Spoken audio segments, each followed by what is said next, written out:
ഭാരത് ജോഡോ യാത്രയുടെ സമാപന സമ്മേളനത്തിൽ വികാരാധീനനായി രാഹുൽ ഗാന്ധി. നിർഭയനാകാൻ തന്നെ കുടുംബവും ഗാന്ധിജിയും പഠിപ്പിച്ചെന്ന് രാഹുൽ ഗാന്ധി. കനത്ത മഞ്ഞുവീഴ്ചയിലും തികഞ്ഞ ആവേശത്തോടെയായിരുന്നു യാത്രയുടെ സമാപന സമ്മേളനം.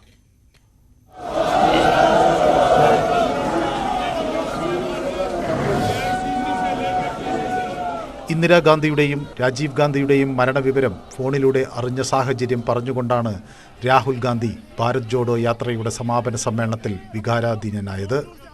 അക്രമത്തിന് പ്രേരിപ്പിക്കുന്ന മോദിക്കും അമിത്ഷായ്ക്കും ഉറ്റവരുടെ മരണവിവരം ഫോണിലൂടെ അറിയുന്നതിന്റെ വേദന മനസ്സിലാവില്ല. പട്ടാളക്കാർക്കും കശ്മീരിലെ ജനങ്ങൾക്കും അത് മനസ്സിലാകുമെന്ന് രാഹുൽ.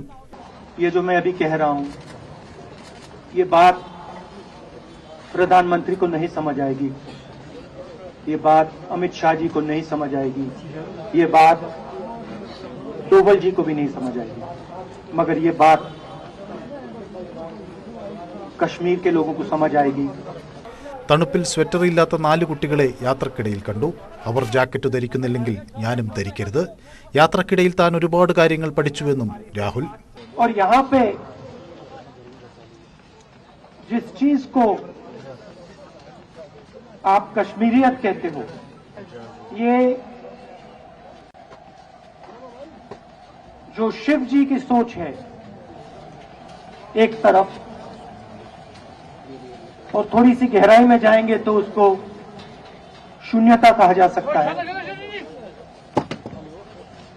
अपने आप पर,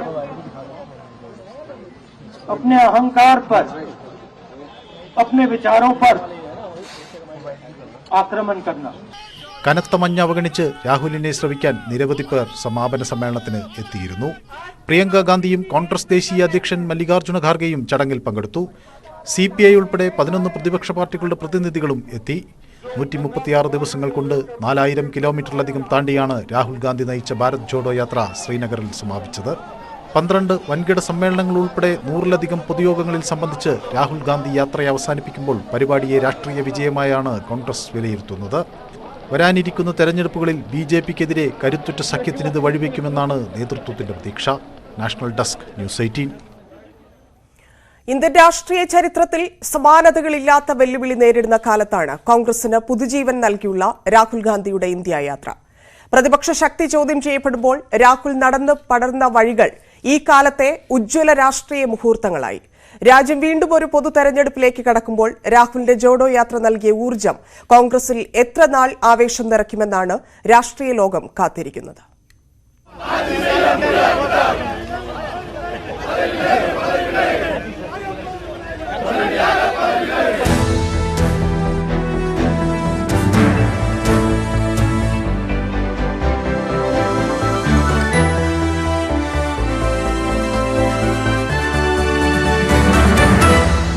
അസ്തമനത്തിന്റെ സകല ലക്ഷണങ്ങളും കാണിക്കുന്നെന്ന രാഷ്ട്രീയ വിമർശനങ്ങൾക്കുള്ള മറുപടിയായിരുന്നു സെപ്റ്റംബർ 7 പ്രഭാതം കന്യാകുമാരിയിലെ സൂര്യോദയം.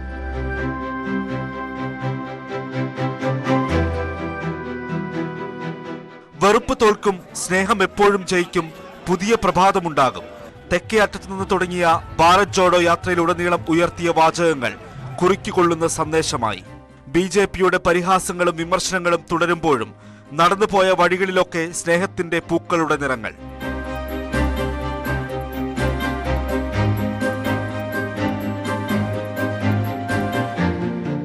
സാംസ്കാരിക വൈവിധ്യങ്ങളുടെ നാട്ടിൽ അവരിലൊരാളായാണ് രാഹുൽ അവിടങ്ങളിലേക്ക് കടന്നെത്തിയത്.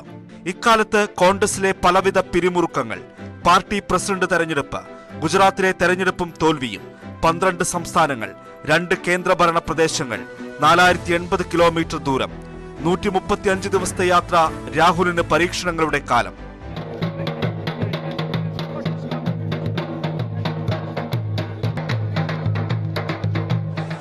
യാത്രയിലുടനീളം രാഹുൽ ഉയർത്തിയത് പാർലമെന്ററി മോഹങ്ങളുടെ പതിവ് കെട്ടുകാഴ്ചകളായിരുന്നില്ല.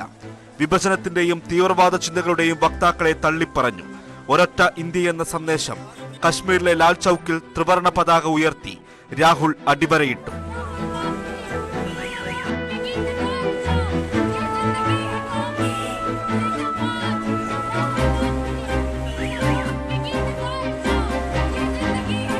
ഇനി ഉയരുക ഈ ഊർജം എത്ര നാളെന്ന ചോദ്യമാണ്.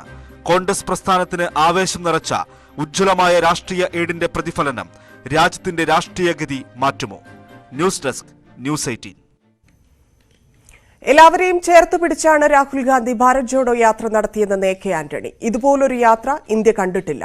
അടുത്ത പാർലമെന്റ് തെരഞ്ഞെടുപ്പിൽ മതഭ്രാന്തന്മാരെ തോൽപ്പിക്കണമെന്നും എ കെ ആന്റണി. KPCC സംഘടിപ്പിച്ച ഗാന്ധി അനുസ്മരണ ചടങ്ങിൽ സംസാരിക്കുകയായിരുന്നു എ കെ ആന്റണി. ഇന്ത്യ രാജ്യം ഒരുപാട് യാത്രകൾ കണ്ടിട്ടുണ്ട്. തികച്ചും വ്യത്യസ്തമായ ഒരു യാത്ര. അദ്ദേഹം കാൽനടയായി യാത്ര ചെയ്യുക മാത്രമല്ല, വഴുതികളെ കണ്ടവരെ മുഴുവൻ ചേർത്ത് പിടിച്ചു. യാത്ര പൂർത്തിയായപ്പോൾ ഇന്ത്യ ഒരു പുതിയ രാഹുൽ ഗാന്ധിയെ കണ്ടെത്തി. ഒരു പുതിയ രാഹുൽ ഗാന്ധി ഉണ്ടായിരിക്കുന്നു. 2024 നടക്കുന്ന ലോക്സഭാ തെരഞ്ഞെടുപ്പിൽ കഴിഞ്ഞ കുറേ വർഷങ്ങളായി ഈ രാജ്യത്ത് മതധ്രുവീകരണത്തിന് അന്തരീക്ഷമുണ്ടാക്കുന്ന ശക്തികളെ അധികാരത്തിന് സ്ഥാനഭ്രഷ്ടരാക്കണം. അതാണ് ഈ യാത്രയുടെ രണ്ടാം ഘട്ടം. എന്നാൽ മാത്രമേ യാത്ര പൂർണ്ണമാവുള്ളൂ. രാഹുൽ ഗാന്ധി രണ്ടാം ശങ്കരാചാര്യരെന്ന് രമേശ് ചെന്നിത്തല. യാത്രയിൽ പങ്കെടുക്കാതെ CPM വീണ്ടും ഹിമാലയൻ മണ്ടത്തരം കാണിക്കുകയാണ്. കേരളത്തിലെ CPM നേതാക്കൾ എതിർത്തതുകൊണ്ടാണ് സീതാറാം യെച്ചൂരി യാത്രയുടെ ഭാഗമാകാത്തത്. ഫാസിസത്തിനെതിരെയുള്ള പോരാട്ടത്തിൽ CPM വിട്ടുനിൽക്കുന്നതായും രമേശ് ചെന്നിത്തല വിമർശിച്ചു. ഫറൂഖ് അബ്ദുള്ളയുടെ വാക്കുകൾ ഞാൻ കടമെടുക്കുന്നു. രണ്ടാം ശങ്കരാചാര്യരെ പോലെ രാഹുൽ ഗാന്ധി നടത്തിയ ഈ ഐതിഹാസികമായ ത്യാഗോജ്ജലമായ ഈ തപസ്യ ഭാരതത്തിന് വേണ്ടിയാണ്. CPM വീണ്ടും ഒരു ഹിമാലയൻ മണ്ടത്തരം കാണിക്കുകയാണ്. ഇന്ത്യയിൽ നമ്മുടെ പോരാട്ടം കോൺഗ്രസിനോടല്ല. ഇന്ത്യയിൽ നമ്മുടെ പോരാട്ടം ഫാസിസത്തോടാണ്. ഫാസിസത്തിനെതിരെയുള്ള പോരാട്ടത്തിൽ ആത്മാർത്ഥതയുണ്ടെങ്കിൽ CPM കൂടി ഈ ചടങ്ങിൽ പങ്കെടുക്കേണ്ടതായിരുന്നു. ഫാസിസത്തിനെതിരെ, വർഗീയതയ്ക്കെതിരെ, മതവിദ്വേഷത്തിനെതിരെ പോരാടുമ്പോൾ മറ്റെല്ലാം മറക്കണം എന്നുള്ള ആ വിശാലമായ ചിന്താഗതി ഉയർത്തിപ്പിടിക്കാൻ എന്തുകൊണ്ട് അവർക്ക് കഴിഞ്ഞില്ല എന്നുള്ളത് ഇന്ത്യയിലെ ജനങ്ങൾ അവരോട് ചോദിക്കുന്ന ഒരു ചോദ്യമാണ്. ഭീകരസംഘടനകളുമായി ബന്ധമുണ്ടെന്ന് സംശയിക്കുന്ന മാധ്യമപ്രവർത്തകരും നിരീക്ഷണത്തിൽ. ഹൈദരാബാദിൽ നിന്നുള്ള NIA സംഘം കേരളത്തിലെത്തി. നിരീക്ഷണത്തിലുള്ള ചിലരെ ദേശീയ അന്വേഷണ സംഘം ചോദ്യം ചെയ്തതായാണ് സൂചന. വടക്കൻ ജില്ലകളിൽ നിന്ന് ISIS ഉൾപ്പെടെയുള്ള ഭീകര സംഘടനകളിലേക്ക് റിക്രൂട്ട്മെന്റ് നടത്തിയവരുമായി മലയാളി മാധ്യമപ്രവർത്തകർക്ക് ബന്ധമുണ്ടെന്നാണ് ദേശീയ അന്വേഷണ ഏജൻസിയുടെ കണ്ടെത്തൽ. സിറിയയിലേക്ക് കടന്ന മലയാളി ഭീകരവാദികളുമായി മാധ്യമപ്രവർത്തകർ അടുത്ത സമ്പർക്കം പുലർത്തിയതിന്റെ തെളിവുകൾ മാസങ്ങൾക്ക് മുമ്പ് NIA സംഘത്തിന് ലഭിച്ചിരുന്നു. ഈ പശ്ചാത്തലത്തിലാണ് ഹൈദരാബാദിൽ നിന്നുള്ള 2 NIA ഉദ്യോഗസ്ഥർ അന്വേഷണത്തിന്റെ ഭാഗമായി കൊച്ചിയിലെത്തിയത്. നിരീക്ഷണത്തിലായിരുന്ന ഏതാനും മാധ്യമപ്രവർത്തകരെ ചോദ്യം ചെയ്തതായാണ് സൂചന. ഇവരുടെ പക്കൽ നിന്ന് ഭീകര സംഘടനകളുമായി ബന്ധം വ്യക്തമാക്കുന്ന ഡിജിറ്റൽ തെളിവുകൾ കണ്ടെത്തി. നിരീക്ഷണത്തിലുള്ളവരെ വിശദമായ ചോദ്യം ചെയ്യലായി കൊച്ചിയിലെ NIA ആസ്ഥാനത്തേക്ക് വീണ്ടും വിളിച്ചു വരുത്തിയേക്കും. കണ്ടെത്തിയ തെളിവുകൾ ഉൾപ്പെടുത്തി ചോദ്യാവലി തയ്യാറാക്കിയ ശേഷമാകും തുടർന്നുള്ള ചോദ്യം ചെയ്യൽ. തുടർന്നാകും അറസ്റ്റ് ഉൾപ്പെടെയുള്ള നടപടികളിലേക്ക് കടക്കുകയെന്നാണ് NIA കേന്ദ്രങ്ങളിൽ നിന്നുള്ള സൂചന. Dan Kurian, news 18, Thiruvananthapuram. തെരഞ്ഞെടുപ്പ് വിജയാഘോഷത്തിനിടെ CPI നേതാവ് E. ചന്ദ്രശേഖരനെ RSSകാർ ആക്രമിച്ച കേസിൽ കൂറുമാറിയ CPM പ്രവർത്തകർക്കെതിരെ നടപടിയുണ്ടായേക്കും. വിഷയം പാർട്ടി പരിശോധിക്കുമെന്ന് CPM കാസർഗോഡ് ജില്ലാ സെക്രട്ടറി MV ബാലകൃഷ്ണൻ പറഞ്ഞു. കൂറുമാറ്റത്തിൽ CPMനെതിരെ CPI ദേശീയ എക്സിക്യൂട്ടീവ് അംഗം K. പ്രകാശ് ബാബു രംഗത്തു വന്നതിന് പിന്നാലെയാണ് CPM നേതൃത്വത്തിന്റെ വിശദീകരണം. 2016 തെരഞ്ഞെടുപ്പ് വിജയാഘോഷത്തിനിടെയായിരുന്നു E. ചന്ദ്രശേഖരനെതിരെയുള്ള ആക്രമണം. പിന്നീട് പിണറായി മന്ത്രിസഭാംഗമായ ചന്ദ്രശേഖരൻ സത്യപ്രതിജ്ഞയ്ക്കായി എത്തിയത് ഒടിഞ്ഞ ബാൻഡേജിട്ട കൈയുമായി. MLA ആക്രമിച്ചത് RSS അസഹിഷ്ണുതയുടെ തെളിവെന്ന് ദീർഘകാലം CPM നേതൃത്വം ആരോപണമുന്നയിച്ചിരുന്നു. ഇതിന്റെ അടിസ്ഥാനത്തിൽ പോലീസ് കേസെടുക്കുകയും 12 BJP RSS പ്രവർത്തകരെ പ്രതിചേർത്ത് കുറ്റപത്രവും സമർപ്പിച്ചു. ആ കേസിലാണ് CPIയെ ഞെട്ടിച്ച് ചന്ദ്രശേഖരനൊപ്പം ജീപ്പിലുണ്ടായിരുന്ന CPM ജില്ലാ കമ്മിറ്റി അംഗം ഉൾപ്പെടെ കൂറുമാറിയത്. പ്രതികളെ കോടതി വെറുതെ വിട്ടു.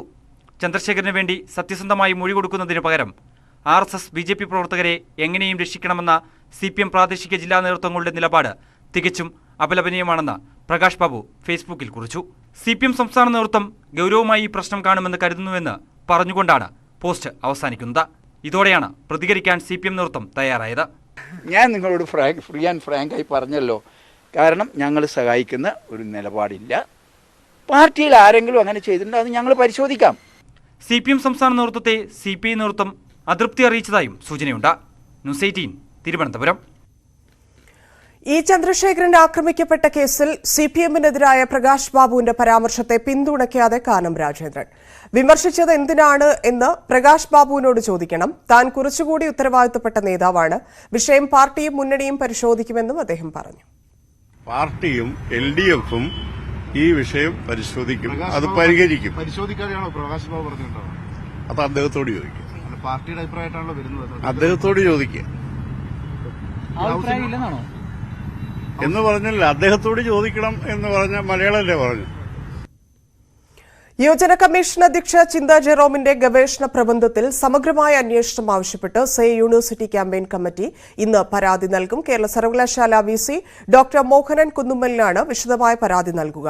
വിദഗ്ധ സമിതിയെ നിയമിച്ച് പ്രബന്ധം പുനഃപരിശോധിക്കണമെന്നും പ്രബന്ധത്തിൽ മേൽനോട്ടം വഹിച്ച VC ഡോക്ടർ PP അജയ്കുമാറിനെതിരെ അന്വേഷണം നടത്തണമെന്നും ആവശ്യപ്പെട്ടാണ് ക്യാമ്പയിൻ കമ്മിറ്റി പരാതി നൽകുക. കൂടാതെ വീഴ്ച സംഭവിച്ച VC അജയ്കുമാറിനെ ഗൈഡ് ഷിപ്പിൽ നിന്ന് മാറ്റി നിർത്തണമെന്നും പരാതിയിൽ ആവശ്യപ്പെടും.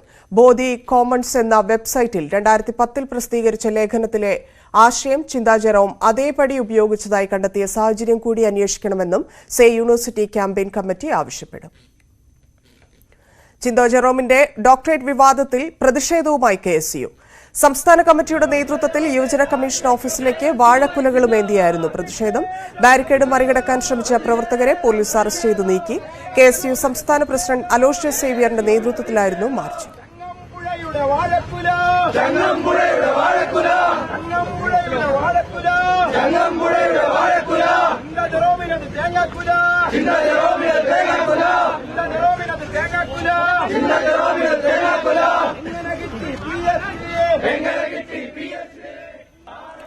ചിന്താ ജെറോമിന് പിന്തുണയുമായി ഇടതുമുന്നണി കൺവീനർ EP ജയരാജന്റെ ഫേസ്ബുക്ക് പോസ്റ്റ്. സ്ഥാപിത ലക്ഷ്യങ്ങൾ വെച്ചുകൊണ്ട് ചിന്തയെ വേട്ടയാടുകയാണ്.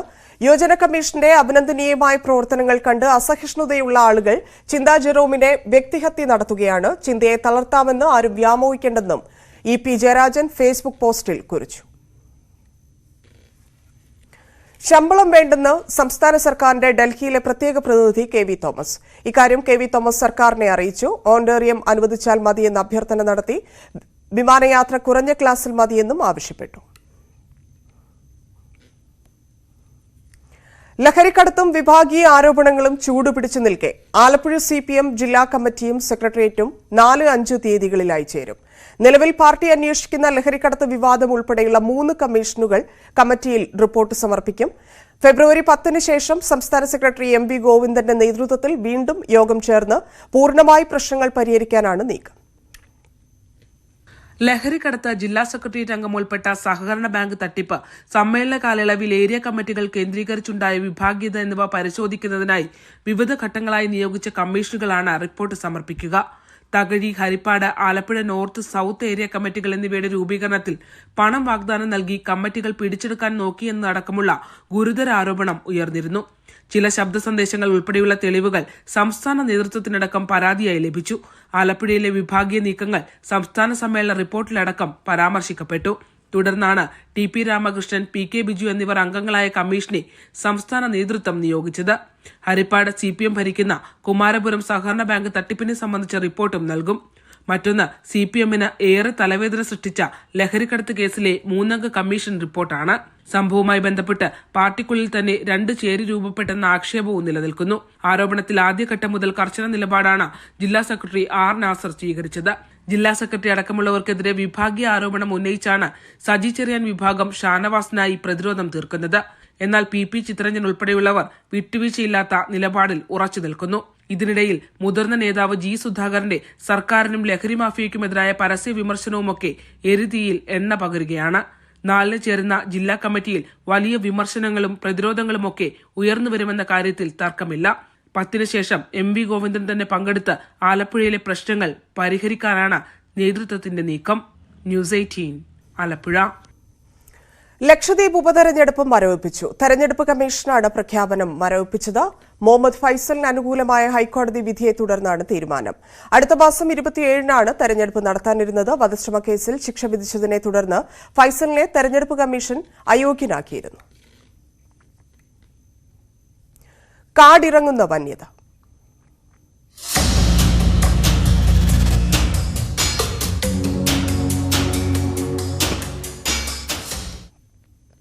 ഇടുക്കിയിൽ വീണ്ടും അരിക്കൊമ്പന്റെ ആക്രമം. ചിന്നക്കനാൽ 301 കോളനിയിലെ താൽക്കാലിക ഷെഡ് ആന തകർത്തു. ഷെഡിൽ കഴിഞ്ഞിരുന്ന യശോധരൻ അത്ഭുതകരമായി രക്ഷപ്പെടുകയായിരുന്നു. പുലർച്ചെ 4 മണിയോടെയാണ് 301 കോളനിയിൽ ആനയുടെ ആക്രമണമുണ്ടായത്.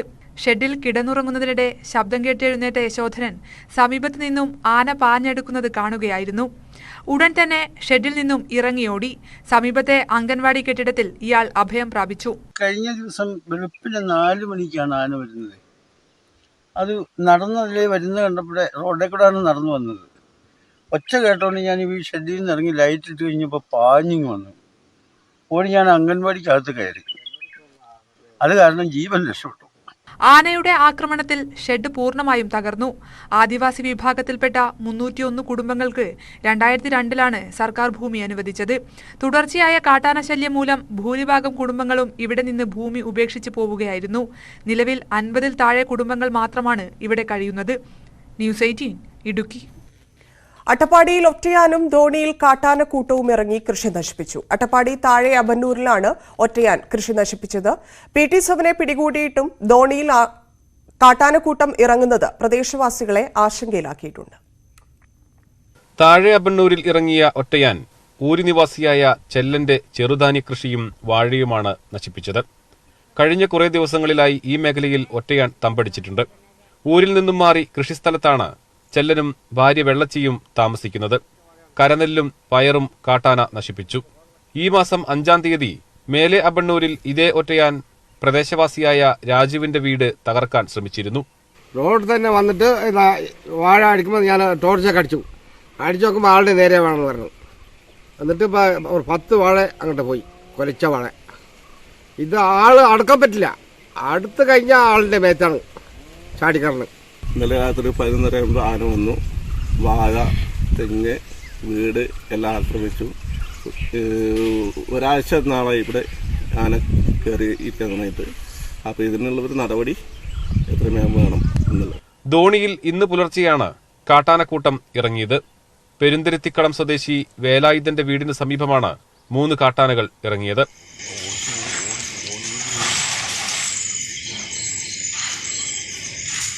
PT7 പിടികൂടിയിട്ടും ധോണിയിൽ കാട്ടാനകൾ ഇറങ്ങുന്നത് പ്രദേശവാസികളെ ഭീതിയിലാക്കിയിട്ടുണ്ട്.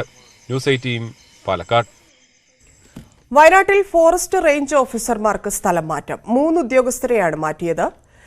ചെതലത്ത് range officer Abdusamad, Kalpetta social forestry range officer P. Abdul Jaleel, Kurichiad range officer P. Saleem എന്നിവർക്കാണ് സ്ഥലം മാറ്റം. വന്യമൃഗശല്യം രൂക്ഷമായതിനിടെയാണ് നടപടി. പാക് നഗരമായ പെഷാവറിലെ ഭീകരാക്രമണത്തിൽ മരണസംഖ്യ 32 ഉയർന്നു. പരിക്കേറ്റ 147 പേർ വിവിധ ആശുപത്രികളിൽ ചികിത്സയിലാണ്. മരണസംഖ്യ ഉയർന്നേക്കാം. പെഷാവറിലെ മുസ്ലിം പള്ളിയിലാണ് വൻ സ്ഫോടനമുണ്ടായത്. പ്രാർത്ഥനകൾ തുടരുന്നതിനിടെയാണ് ചാവേർ സ്ഫോടനമുണ്ടായത്. പള്ളിക്കുള്ളിൽ മുൻനിരയിലാണ് അക്രമിയുണ്ടായിരുന്നതെന്ന് ദൃക്സാക്ഷികൾ പറഞ്ഞു. ഇടവേളയ്ക്ക് ശേഷം വാർത്തകൾ വിശദമായി.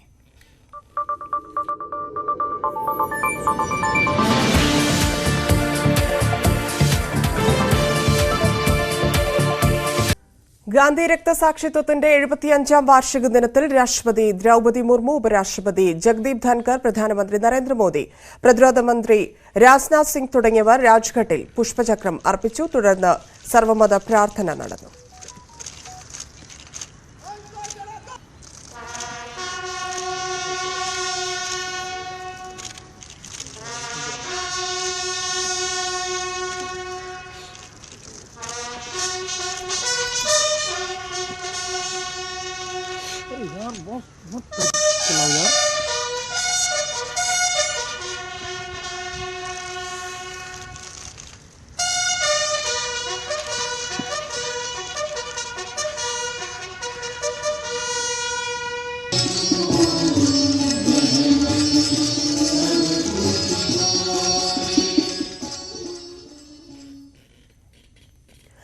BBC ഡോക്യുമെന്ററി വിവാദം സുപ്രീം കോടതിയിലേക്ക്. സമൂഹമാധ്യമങ്ങളിൽ ഡോക്യുമെന്ററി നിരോധിച്ച കേന്ദ്ര സർക്കാർ നിലപാട് ചോദ്യം ചെയ്തുള്ള ഹർജികൾ ഫെബ്രുവരി 6 പരിഗണിക്കും. ചീഫ് ജസ്റ്റിസ് DY ചന്ദ്രചൂഡ് അധ്യക്ഷനായ ബെഞ്ചാണ് ഇക്കാര്യം വ്യക്തമാക്കിയത്. വിലക്ക് ഏർപ്പെടുത്തിയ കേന്ദ്ര സർക്കാർ നടപടി ഏകപക്ഷീയവും ഭരണഘടനാ വിരുദ്ധവുമാണെന്ന് ആരോപിച്ച് അഭിഭാഷകനായ ML ശർമ്മയാണ് ഹർജി ഫയൽ ചെയ്തത്. ഡോക്യുമെന്ററിയുമായി ബന്ധപ്പെട്ട ട്വീറ്റുകൾ നീക്കിയതിനെതിരെ മുതിർന്ന മാധ്യമപ്രവർത്തകൻ N. രാമും അഭിഭാഷകൻ പ്രശാന്ത് ഭൂഷണും സുപ്രീംകോടതിയെ സമീപിച്ചിട്ടുണ്ട്. ഈ ഹർജികളും അടുത്ത തിങ്കളാഴ്ച സുപ്രീംകോടതി പരിഗണിക്കും. തൃശൂർ വടക്കാഞ്ചേരി കുണ്ടന്നൂരിൽ വെടിക്കെട്ടുപുരയിൽ വൻ സ്ഫോടനം. അപകടത്തിൽ പാലക്കാട് കാവശ്ശേരി സ്വദേശി മണികണ്ഠന് ഗുരുതരമായി പരിക്കേറ്റു. മണികണ്ഠനെ തൃശൂർ ഗവൺമെന്റ് മെഡിക്കൽ കോളേജ് ആശുപത്രിയിൽ പ്രവേശിപ്പിച്ചു. വൈകിട്ട് 5:15 സംഭവം. അപകടത്തിൽ വെടിക്കെട്ടുപുര പൂർണ്ണമായും കത്തിനശിച്ചു. ജോലി സമയം കഴിഞ്ഞതിനാൽ മണിയൊഴികെയുള്ള തൊഴിലാളികൾ പുറത്തിറങ്ങിയിരുന്നു. പാടത്തിന് നടുവിലാണ് വെടിക്കെട്ടുപുര എന്നതിനാലും മറ്റ് തൊഴിലാളികൾ ഇല്ലാതിരുന്നതിനാലും വൻ ദുരന്തം ഒഴിവായി. 4 മണിക്കാരുണ്ടായിരുന്നു, അവരൊക്കെ കുളിക്കാൻ പോയിക്കായിരുന്നു. ഒരാൾ മാത്രം അത് ഒതുക്കാൻ വേണ്ടി നിൽക്കുന്ന സമയത്താണ് അതുണ്ടായത്. കിലോമീറ്ററുകൾ അകലെ വരെ സ്ഫോടനത്തിന്റെ പ്രകമ്പനമുണ്ടായി എന്നാണ് പ്രദേശവാസികൾ പറയുന്നത്. ഓട്ടുപാറ, അത്താണി, കുന്നംകുളം എന്നിവിടങ്ങളിൽ വരെ കുലുക്കമുണ്ടായതായി പറയുന്നു. ഫയർഫോഴ്സ് എത്തി ഏറെ നേരം പണിപ്പെട്ടാണ് വെടിക്കെട്ടുപുരയിലെ തീ അണച്ചത്. പോലീസും സ്ഥലത്തെത്തിയിരുന്നു. കുണ്ടന്നൂർ സ്വദേശി സുന്ദരാക്ഷന്റെ സ്ഥലത്താണ് വെടിക്കെട്ടുപുര പ്രവർത്തിച്ചിരുന്നത്. കുണ്ടന്നൂർ സ്വദേശി ശ്രീനിവാസന്റേതാണ് ലൈസൻസ്. അപകട കാരണം വ്യക്തമല്ല. പോലീസ് കേസെടുത്ത് അന്വേഷണം ആരംഭിച്ചു. ന്യൂസ് 18 തൃശൂർ.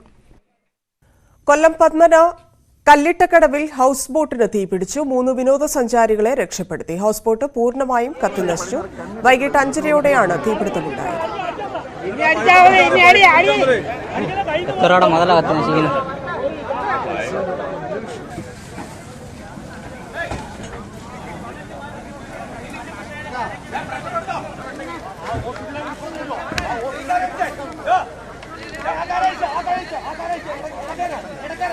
അതിന്റെ എഞ്ചിൻ കള്ളി കത്തിപ്പോയി.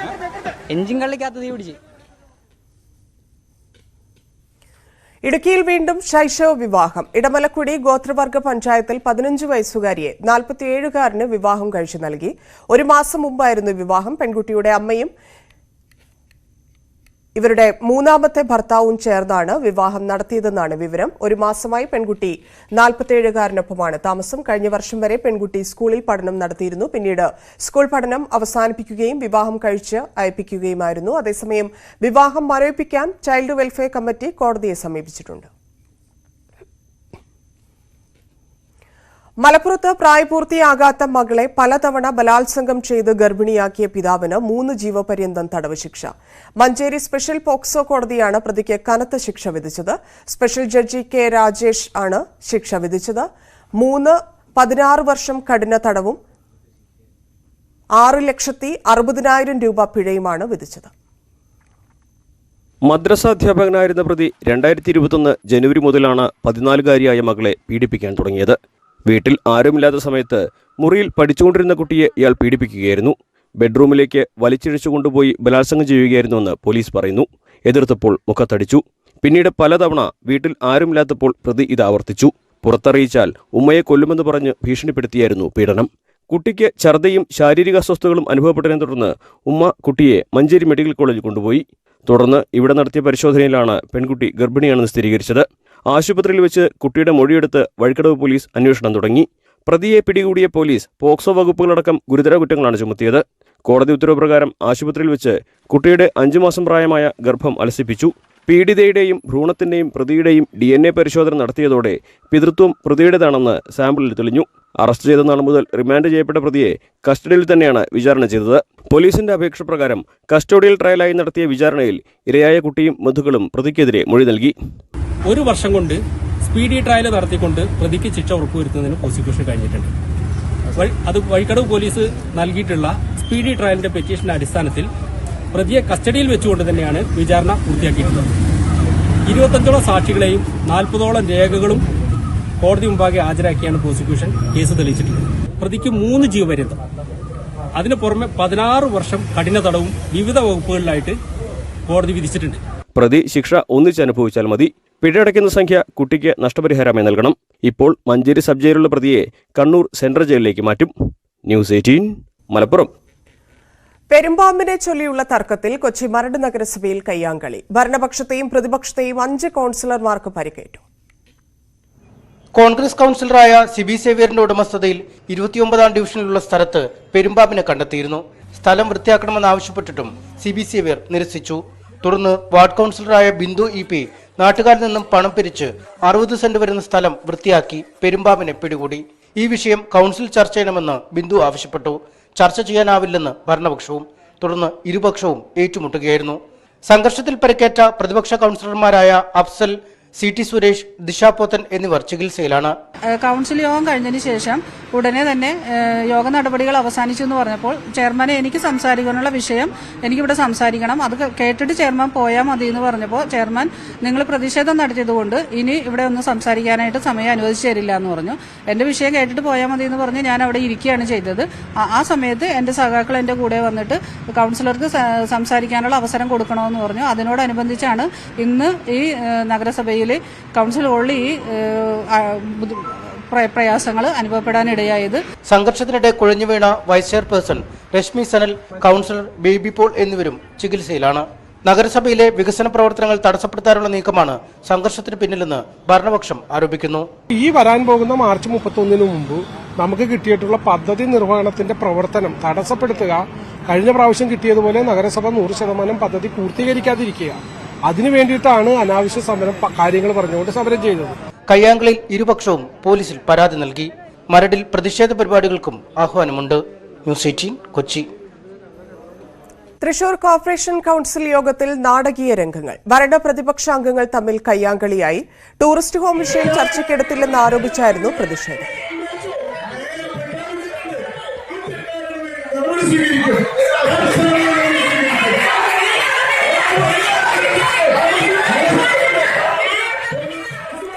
കോർപ്പറേഷന്റെ ഉടമസ്ഥതയിലുള്ള ബിനി ടൂറിസ്റ്റ് ഹോം പൊളിച്ചതുമായി ബന്ധപ്പെട്ട ഫയൽ മേയർ പൂഴ്ത്തിയെന്ന് പ്രതിപക്ഷം ആരോപിച്ചു.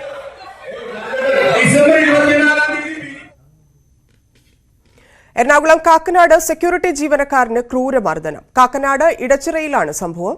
സ്വിഗ്ഗി വിതരണക്കാരാണ് ക്രൂരമായി മർദ്ദിച്ചത്. കേസിൽ 5 പേരെ ഇൻഫോപാക് പോലീസ് അറസ്റ്റ് ചെയ്തു.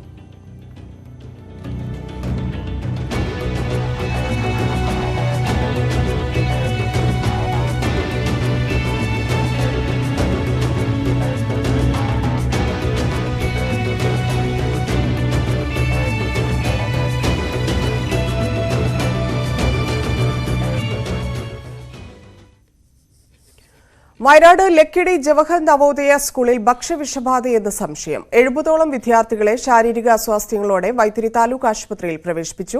കുട്ടികൾക്ക് അസുഖ ലക്ഷണങ്ങൾ കണ്ടെത്തിയിട്ടും സ്കൂൾ അധികൃതർ വിഷയം ഗൌരവമായി കണ്ടില്ലെന്ന് ആരോപണമുയർന്നു. 500ഓളം വിദ്യാർത്ഥികൾ താമസിച്ച് പഠിക്കുന്ന ലക്കിടി ജവഹർ നവോദയ സ്കൂളിൽ കഴിഞ്ഞ വ്യാഴാഴ്ച മുതലാണ് കുട്ടികൾക്ക് ശാരീരിക പ്രശ്നങ്ങൾ കണ്ടു തുടങ്ങിയത്. എന്നാൽ സ്കൂൾ അധികൃതർ ഇക്കാര്യം ഗൌരവമായി എടുത്തില്ലെന്നാണ് ആരോപണം. ഇന്നലെ രാത്രി 9 മണി മുതലാണ് കുട്ടികളെ ആശുപത്രിയിൽ പ്രവേശിപ്പിച്ചത്. 70ഓളം പേർ ഇതുവരെ ചികിത്സ തേടിയതിൽ 10 പേർ തിരികെ പോയിട്ടുണ്ട്. മറ്റുള്ളവർ നിരീക്ഷണത്തിലാണ്. പലപ്പോഴും രാവിലത്തെ ഭക്ഷണം തന്നെയാണ് രാത്രി കൊടുക്കുന്നതെന്നുള്ള ചില വിദ്യാർത്ഥികൾ പറയുന്നുണ്ട്.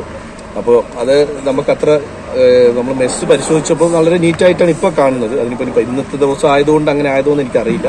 അപ്പോൾ കുട്ടികളുടെ ആക്ഷേപം ഇവരുടെ ശ്രദ്ധയിൽപ്പെടുത്തിയിട്ടുണ്ട്. അപ്പോൾ ജില്ലാ കലക്ടറോട് അടിയന്തരമായി ഇവിടുത്തെ ഉന്നത ഉദ്യോഗസ്ഥരുടെ ഒരു മീറ്റിംഗ് അതിന്റെ കാര്യങ്ങളൊക്കെ ചെയ്തിട്ടുണ്ട്. എന്താണ് യഥാർത്ഥ കാരണമെന്ന് പരിശോധിച്ചു വരുന്നതായി ആരോഗ്യവകുപ്പ് അധികൃതർ അറിയിച്ചു. നിലവിൽ ആരുടെയും നില സാരമുള്ളതല്ലെന്ന് ആരോഗ്യവകുപ്പ് വ്യക്തമാക്കി. ന്യൂസ് 18 വയനാട്. സൈബി ജോസ് കിടങ്ങൂർ ഹാജരായ കേസിലെ മുൻകൂർ ജാമ്യ ഉത്തരവ് ഹൈക്കോടതി തിരിച്ചുവിളിച്ച സംഭവത്തിൽ വിശദമായ അന്വേഷണം വേണമെന്ന ആവശ്യം. കേസിലെ പരാതിക്കാർ ഹൈക്കോടതി രജിസ്ട്രാർ ജനറലിന് പരാതി നൽകി. ഹൈക്കോടതി രജിസ്ട്രിയിൽ നിയമലംഘനം നടന്നുവെന്നാരോപിച്ചാണ് പരാതി. പ്രോസിക്യൂട്ടർമാർ ഒത്തുകളിച്ചുവെന്നും കുറ്റക്കാരായ ഉദ്യോഗസ്ഥർക്കെതിരെ നടപടി വേണമെന്നുമാണ് ആവശ്യം. അതേസമയം കേസിൽ പരാതിക്കാരായ VR മോഹനെയും T ബാബുവിനെയും കോടതി കക്ഷി ചേർത്തു. ജഡ്ജിക്കെന്ന പേരിൽ കോഴ നൽകാൻ കക്ഷിയിൽ നിന്ന് അഭിഭാഷകൻ പണം വാങ്ങിയ സംഭവത്തിലാണ് വീണ്ടും പരാതി ഉയർന്നത്. റാന്നിയിൽ ജാതിപ്പേര് വിളിച്ച് ആക്ഷേപിച്ച കേസിലെ പരാതിക്കാരനായ VR മോഹനനും T ബാബുവുമാണ് പരാതിയുമായി ഹൈക്കോടതി രജിസ്ട്രാർ ജനറലിനെ സമീപിച്ചത്.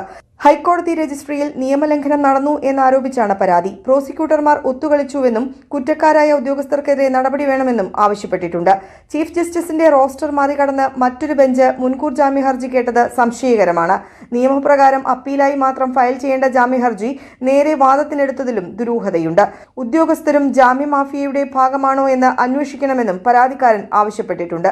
പ്രോസിക്യൂട്ടർക്കെതിരെ കർശന നടപടി സ്വീകരിക്കണമെന്നും പ്രതികൾ ജാതിപ്പേര് വിളിച്ചുള്ള അധിക്ഷേപം ഇപ്പോഴും തുടരുന്നുവെന്നും പരാതിക്കാരൻ VR മോഹനൻ പറഞ്ഞു. ഞാനും എൻ്റെ ഭാര്യയും തന്നെ ഉള്ളു വീട്ടില്, മടുത്തു, ജീവിക്കാൻ മടുത്തു. അതുകൊണ്ടാണ് ഞങ്ങൾ ബഹുമാനപ്പെട്ട കോടതിയിലേക്ക് വന്നത്. ഞങ്ങൾക്ക് നീതി കിട്ടുമെന്ന് പ്രതീക്ഷയോടെയാണ് ഞങ്ങൾ ഇവിടെ കൊണ്ട് കേസ് കൊടുത്തിരിക്കുന്നത്. ഇനി ഞങ്ങൾക്ക് വേറെ മാർഗങ്ങളില്ല. ഞങ്ങൾക്ക് സൈബി ഹാജരായ 2 കേസുകളിലെ ഉത്തരവുകൾ ഹൈക്കോടതി തിരിച്ചു വിളിച്ചിരുന്നു. പട്ടികജാതി പട്ടികവർഗ വിഭാഗത്തിൽപ്പെട്ടവരെ ജാതിപ്പേര് വിളിച്ച് ആക്ഷേപിച്ചുവെന്ന കേസിൽ പരാതിക്കാരുടെ വാദം കേട്ടില്ലെന്ന് കണ്ടെത്തിയാണ് ജസ്റ്റിസ് സിയാദ് റഹ്മാൻ നടപടി സ്വീകരിച്ചത്. 11 പ്രതികൾ വിവിധ കേസുകളിൽ ജാമ്യം നേടിയിരുന്നു. ന്യൂസ് 18 കൊച്ചി. ഇടവേളയ്ക്ക് ശേഷം വാർത്തകൾ തുടരും.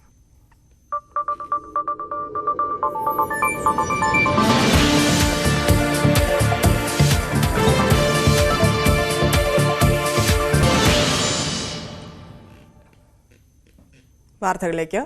സംഭരിച്ച നെല്ലിന്റെ വില ലഭിക്കാതെ വന്നതോടെ കോട്ടയത്തെ കർഷകർ പ്രതിസന്ധിയിൽ. ജില്ലയിൽ മാത്രം 35 കോടിയോളം രൂപയാണ് സപ്ലൈകോ കർഷകർക്ക് നൽകാനുള്ളത്. അതേസമയം ചങ്ങനാശ്ശേരി താലൂക്കിലെ മുഴുവൻ കർഷകർക്കും പണം ലഭിച്ചു. വിരിപ്പു കൃഷിക്ക് പിന്നാലെ കർഷകരിൽ നിന്നും ഏറ്റെടുത്ത നെല്ലിന്റെ പണമാണ് ഇനിയും ലഭിക്കാനുള്ളത്. കോട്ടയം ജില്ലയിൽ മാത്രം 34.83 കോടി രൂപയാണ് കിട്ടാനുള്ളത്. ചങ്ങനാശ്ശേരി ഒഴികെയുള്ള മുഴുവൻ താലൂക്കിലെയും കർഷകർക്ക് കുടിശ്ശിക ബാക്കിയാണ്. കഴിഞ്ഞ കാലങ്ങളിൽ കൃത്യവേഗത വലിയ പ്രശ്നങ്ങളില്ലാതെ കർഷകർക്ക് പണം ലഭ്യമാക്കിയിരുന്നുവെങ്കിൽ അതിൽ മാറ്റം വരുത്തിയപ്പോൾ അതിനാവശ്യമായ പഠനങ്ങൾ ഒന്നും നടത്താതെ അശാസ്ത്രീയമായിട്ട് ഈ മേഖലയിൽ കർഷകർക്ക് പണം നൽകുന്നതിൽ ഉണ്ടാക്കിയെടുത്ത മാറ്റമാണ് ഈ പ്രതിസന്ധി ഉണ്ടാക്കാനുള്ള ഏറ്റവും വലിയ പ്രധാന കാരണം. 72 കോടി രൂപയുടെ നെല്ലാണ് കോട്ടയത്തെ കർഷകരിൽ നിന്നും സപ്ലൈകോ വാങ്ങിയത്. 1 കിലോയ്ക്ക് 28.2 രൂപ നിരക്കിലാണ് നെല്ല് വാങ്ങിയത്. കഴിഞ്ഞ ഡിസംബർ 9 ശേഷം കുടിശ്ശിക വിതരണം ചെയ്തിട്ടില്ല. നിലവിൽ കർഷകരുടെ അക്കൗണ്ടിലേക്ക് നേരിട്ടാണ് സപ്ലൈകോ പണം നൽകുന്നത്. കടമെടുത്ത് കൃഷി നടത്തുന്ന കർഷകർ ഇതോടെ പ്രതിസന്ധിയിലാണ്. ന്യൂസ് 18 കോട്ടയം. കൊയ്തെടുത്ത നെല്ലിന് കൃത്യസമയത്ത് പണം നൽകാനുള്ള നടപടിയാണ് ഇത്തവണത്തെ സംസ്ഥാന ബജറ്റിൽ പ്രതീക്ഷിക്കുന്നതെന്ന് പാലക്കാട്ടെ നെൽ കർഷകനായ ശശികുമാർ. 3 മാസമായി നെല്ലിന്റെ പണത്തിനായി കാത്തിരിക്കുകയാണ് ഈ കർഷകൻ. എനിക്കിപ്പോൾ കൊയ്തിട്ട് നവംബർ 1 കൊയ്തു, നവംബറിലളന്നു 16-ാം തീയതിയായിട്ട് കയറ്റിയതാണ്. ഇത്ര നേരം പൈസയില്ല. അതിവർ PRS അടിക്കാനും അല്പം വൈകിട്ടുണ്ട് തോന്നുന്നു.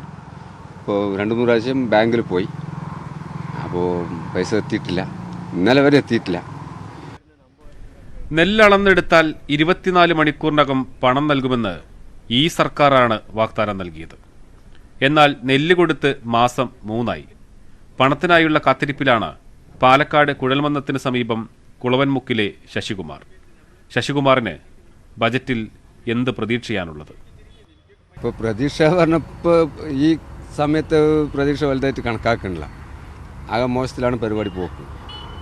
ഇവർക്ക് കൃഷിക്കാരനെ പറ്റിയിട്ട് ഇപ്പോൾ ഒരു ചിന്തയില്ലാത്ത ലെവലിലാണ് ഇപ്പോഴത്തെ ഇടപാട് എന്നാണ് എനിക്ക് മനസ്സിലാവുന്നത്. എന്നാലും ഒരാഗ്രഹമുണ്ട്. ഉഴവുകൂലിയും മറ്റ് ആനുകൂല്യങ്ങളും കുടിശ്ശികയാണ്. നെൽകർഷകർക്ക് സംഭരണ വില ഉൾപ്പെടെ വേഗത്തിൽ കൊടുക്കാനുള്ള നടപടി വേണം. ബജറ്റിൽ ഇക്കാര്യം ഉറപ്പുവരുത്തണം. ആനുകൂല്യം കിട്ടുന്നത് വിലയായാലും കൊയ്തതിൻ്റെ വഴിക്ക് കിട്ടിയെങ്കിൽ അത് കൊടുക്കാനുള്ളവർ കൊടുത്ത് മിണ്ടാണ്ടിരിക്കുക. വേറെ എടുത്തു വയ്ക്കാനൊന്നും കിട്ടില്ല. ചിലവിനൊക്കെയില്ല. കർഷകർക്കുള്ളത് അധികം നെല്ലളന്ന് അധികം വൈകാണ്ട് കിട്ടിയാൽ വളരെ സൗകര്യം. അതാണ് ഇപ്പോഴത്തെ ആഗ്രഹം. അല്ലെങ്കിൽ ഇനിയിപ്പോൾ ഈ സീസണിൽ പുറത്ത് കൊടുക്കേണ്ടി വരും. 4-3 നഷ്ടം വന്നാലും വഴിക്ക് പൈസ കിട്ടി പൊരുത്തപ്പെട്ടിരിക്കാമല്ലോ. 1-ാം വിളയുടെ പണം കിട്ടിയില്ലെങ്കിലും പ്രതിസന്ധികൾക്കിടെ 2-ാം വിള ഇറക്കിയിട്ടുണ്ട്. കൃഷിയെ സ്നേഹിക്കുന്നത് കൊണ്ടാണ് ഇതെല്ലാം. അല്ലെങ്കിൽ നെൽകൃഷി എന്നേ അവസാനിപ്പിച്ചേനെ. കൂടുതൽ ആഗ്രഹങ്ങളൊന്നുമില്ല. കൊയ്തെടുത്ത നെല്ലിന് വളരെ വേഗത്തിൽ പണം കിട്ടണമെന്നാണ് കർഷകരുടെ ആവശ്യം. അതിനാവശ്യമായ തുക ഈ ബജറ്റിൽ മാറ്റിവെക്കണമെന്നാണ് കർഷകർ ആവശ്യപ്പെടുന്നത്. ക്യാമറാമാൻ പ്രജിത് കോങ്ങാടിനോടൊപ്പം പ്രസാദ് ഉടുമ്പിശ്ശേരി, ന്യൂസ് 18. ചില വാർത്തകൾ ചുരുക്കത്തിൽ. തന്നെ ഹിന്ദുവെന്ന് വിളിക്കണമെന്ന് പറഞ്ഞ ഗവർണർ ആരിഫ് മുഹമ്മദ് ഖാനെ രൂക്ഷമായി വിമർശിച്ച മുസ്ലിം ലീഗ് നേതാവ് KM ഷാജി. താൻ RSS എന്ന് പറഞ്ഞ ആരിഫ് മുഹമ്മദ് ഖാൻ തന്നെ ഹിന്ദുവെന്ന് വിളിക്കണമെന്ന് പറയാൻ എന്തവകാശമെന്ന് ഷാജി. കൊച്ചിയിൽ സ്വകാര്യ ബസ്സിടിച്ച് വീട്ടമ്മ മരിച്ചു. കളമശ്ശേരി സ്വദേശി 43 വയസ്സുള്ള ലക്ഷ്മിയാണ് മരിച്ചത്. രാവിലെ 9:30 എറണാകുളം ലിസി ജംഗ്ഷനിലായിരുന്നു അപകടം. 500 കിലോ പഴകിയ ഇറച്ചി പിടികൂടിയ സംഭവത്തിൽ എറണാകുളം കളമശ്ശേരിയിൽ തെളിവെടുപ്പ് നടത്തി പോലീസ്. പഴകിയ ഇറച്ചി സൂക്ഷിച്ചിരുന്ന വാടക വീട്ടിലെത്തിച്ചാണ് സ്ഥാപന ഉടമ ജുനൈസിനെയും സഹായി നസീബിനെയും തെളിവെടുപ്പ് നടത്തിയത്. തിരുവനന്തപുരത്തെ റെയിൽവേ സ്റ്റേഷൻ ലോകോത്തര നിലവാരത്തിലെത്തുമെന്ന് പി.കെ. കൃഷ്ണദാസ്. തിരുവനന്തപുരത്തെ റെയിൽവേ സ്റ്റേഷനാണ് റീഡെവലപ്മെന്റിൽ കൂടുതൽ ഊന്നൽ നൽകുന്നത്. കേന്ദ്ര ബജറ്റിൽ പ്രതീക്ഷയുണ്ടെന്നും പി.കെ. കൃഷ്ണദാസ്. ബോബി ചെമ്മണ്ണൂർ ഇന്റർനാഷണൽ ജ്വല്ലേഴ്സിന്റെ പട്ടാമ്പി ഷോറൂം ഉദ്ഘാടനം ചെയ്തു. ബോബി ചെമ്മണ്ണൂരും സിനിമാ താരം മമത മോഹൻദാസും ചേർന്നാണ് ഉദ്ഘാടനം ചെയ്തത്. 160 വർഷത്തെ പാരമ്പര്യമുള്ള ബോബി ചെമ്മണ്ണൂർ ഇന്റർനാഷണൽ ജ്വല്ലേഴ്സിന്റെ 55ാമത് ഷോറൂമാണ് പട്ടാമ്പിയിലേത്. Palakkad MP V K. Sreekandan, Pattambi MLA Muhammad Mohsin, Pattambi നഗരസഭാ ചെയർപേഴ്സൺ ഒ. ലക്ഷ്മിക്കുട്ടി തുടങ്ങി നിരവധി പ്രമുഖർ ഉദ്ഘാടനത്തിനെത്തി. സിനിമാ താരം മമത മോഹൻദാസിന്റെ പാട്ടിന് ബോബി ചെമ്മണ്ണൂർ നൃത്തം വെച്ചു.